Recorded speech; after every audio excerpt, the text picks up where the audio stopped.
మెంతులు పులుసు, మెంతులు ఉల్లిపాయలు పులుసు చాలా బాగుంటుంది. పచ్చిమిరపకాయలు చాలా బాగుంటుందండి. ఎప్పుడైనా కూర లేకపోతే ఆదరినట్టుగా వండుకోవచ్చు. ఇది చాలా టేస్ట్గా ఉంటుంది. ఇది 2 ఉల్లిపాయలు చాలు, ఎక్కువ అవసరం లేదు. ఇవ్వండి, నేను 2 ఉల్లిపాయలు కోసి పెట్టుకున్నాను. అవి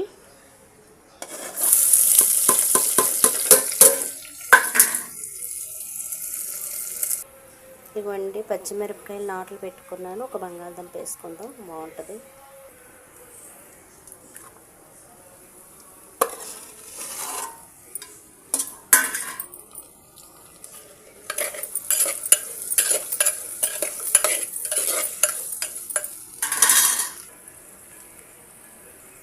ఇవ్వండి, కారం వేసుకోవాలి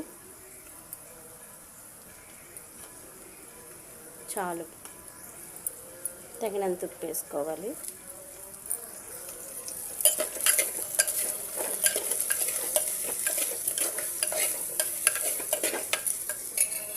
కూర అయితే చాలా టేస్ట్గా ఉంటుంది. కూర బాగుంటుంది. ఎప్పుడైనా నోటికి తోలేని వాళ్ళు, రుచి చేదుగా ఉన్న వాళ్ళు కూడా తినచ్చు. మంచిది, ఇది చాలా మంచిది. నేను కారం ఎందుకు తగ్గించుకున్నానంటే కొంచెం పచ్చిమిరపకాయలు ఎక్కువ వేసుకున్నాను కదా. చిన్న పచ్చిమిరపకాయలు చాలా ఘాటుగా ఉంటాయి. చింతపండు చూసారండి, ఒక నిమ్మకాయ, పెద్ద నిమ్మకాయ సైజ్ అంత చింతపండు తీసుకొని పిండుకొని ఇవ్వండి ఇలా ఉంచాను.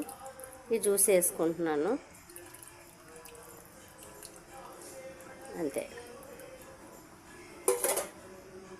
బాగుంటుంది.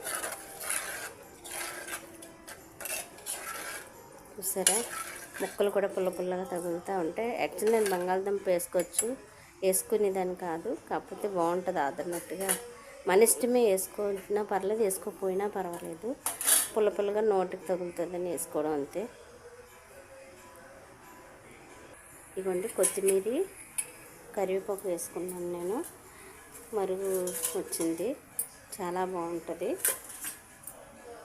ఆ ఫ్లేవర్ అనేది దిగి టేస్ట్ చాలా బాగుంటుంది. మంట తగ్గించుకొని మీడియం సైజులో పెట్టుకొని.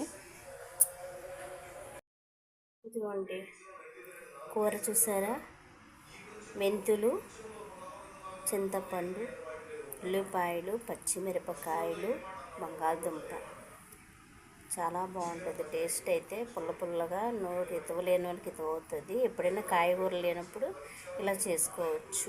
మీరు ఇలా తయారు చేసుకోండి. ఇగో ఇలా చేసుకొని తింటే చాలా బాగుంటుంది. రాగ సంగటి, చపాతీ, ఉల్లిపాయ కూర.